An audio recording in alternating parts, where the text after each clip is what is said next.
আসসালামু আলাইকুম বন্ধুরা, ভাইরাল চ্যানেলে আপনাদেরকে স্বাগতম। আজকে আপনাদেরকে জানাবো বরবাদে কে কত টাকা পারিশ্রমিক নিল। মিশা সওদাগর শাকিব খানের বাবা হিসাবে অভিনয় করেছেন। তিনি পারিশ্রমিক নিয়েছেন 7 থেকে 8 লক্ষ টাকা। তার অভিনয়টি অনেক চমৎকার ছিল। এই যে মাল দে, এটা অভিনয় করছে শ্যাম ভট্টাচার্য। সে পারিশ্রমিক নিয়েছে 2 লক্ষ টাকা। এবারে যার ছবিটি স্ক্রিনে দেখছেন তার নাম হচ্ছে মানব। আপনাদের মনে আছে সে 3 সেকেন্ডে ইদিকা পালের সাথে নেচে ভাইরাল হয়েছিল।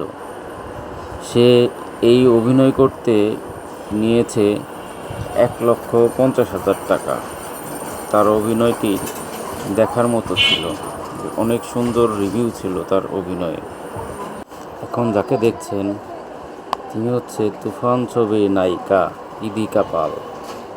তার জীবনের প্রথম ছবি তুফান। সে তুফানে বাজিমাত করেছে, সে থেকে সে জনপ্রিয়।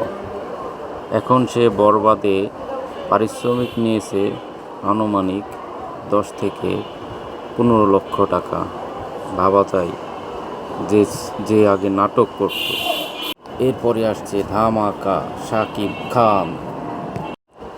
এই ছবিতে শাকিব খানের অভিনয় অনেক সুন্দর ছিল। তাকে অন্য লুকে দেখা যাচ্ছিল এবং তার পারিশ্রমিক ছিল 2 কোটিরও উপরে, 2.5 কোটি প্লাস। এটা ভাবা যায়